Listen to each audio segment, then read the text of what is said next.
بسم الله والصلاة والسلام على رسول الله. السلام عليكم ورحمة الله وبركاته. متابعينا الكرام، تحياتنا ليكم أجمعين. اللي بحب النبي صلى عليه. أسعار الدواجن اليوم.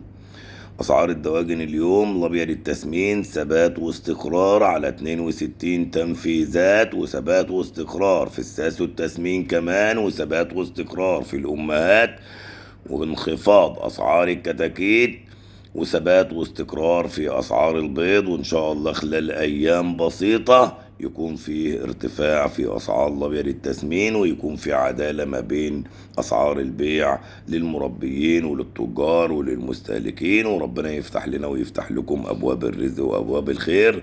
فالأبيض التسمين نفذ النهاردة بعد الانخفاض من يومين، نفذ النهاردة 62 على سعر امبارح، وثبات واستقرار في الأسعار، وإن شاء الله خلال يومين يكون فيه تغيير.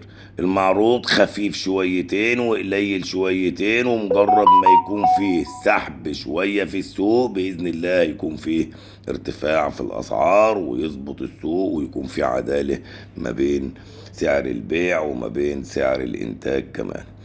أما عن الساس التسمين، فالساس التسمين شغال 69 تنفيذ، ورز التسمين شغال 74 جنيه تنفيذات.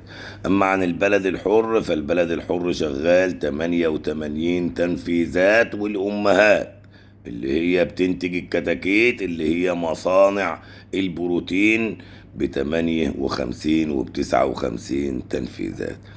انخفاض في أسعار الكتاكيت لتصل أسعار كتاكيت الأهالي إلى 10 جنيه تنفيذات، والشركات من 12 إلى 14 15 جنيه تنفيذات تبع الشركة وتبع القطيع.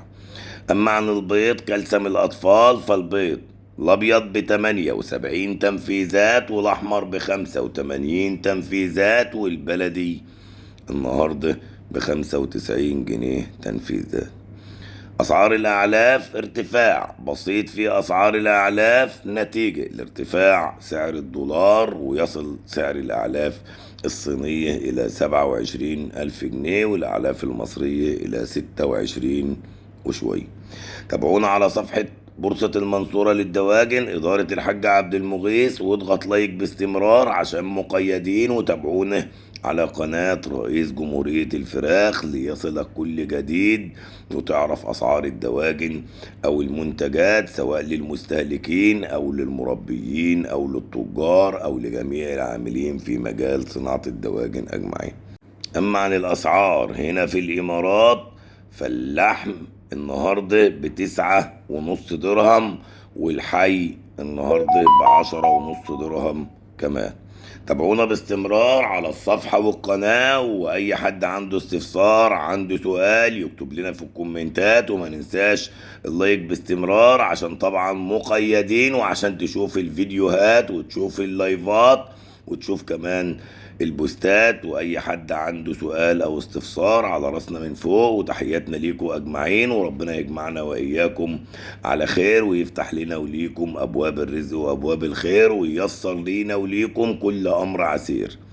عشان تعرف اسعار الدواجن جملة وقطاعي، تابعنا على صفحة بورصة المنصورة للدواجن، وعلى قناة رئيس جمهورية الفراخ بنعمل بثات الساعة 10 بالليل من هنا من الإمارات، وبنعمل فيديوهات على اليوتيوب باستمرار عشان الناس تكون عارفين أسعار الدواجن، وخصوصا المستهلكين تعرف إن السوق في انخفاض، والفراخ في المزرعة ب62 يشتريها من المحلات بكام. بنحبكم في الله، وربنا يجمعنا وإياكم في الجنة إن شاء الله، وربنا يفتح لنا ويفتح لكم أبواب الرزق وأبواب الخير، وييسر لينا وليكم كل أمر عسير. نشوفكم من خير لخير، وما ننساش اللايك والشير، والسلام عليكم ورحمة الله وبركاته.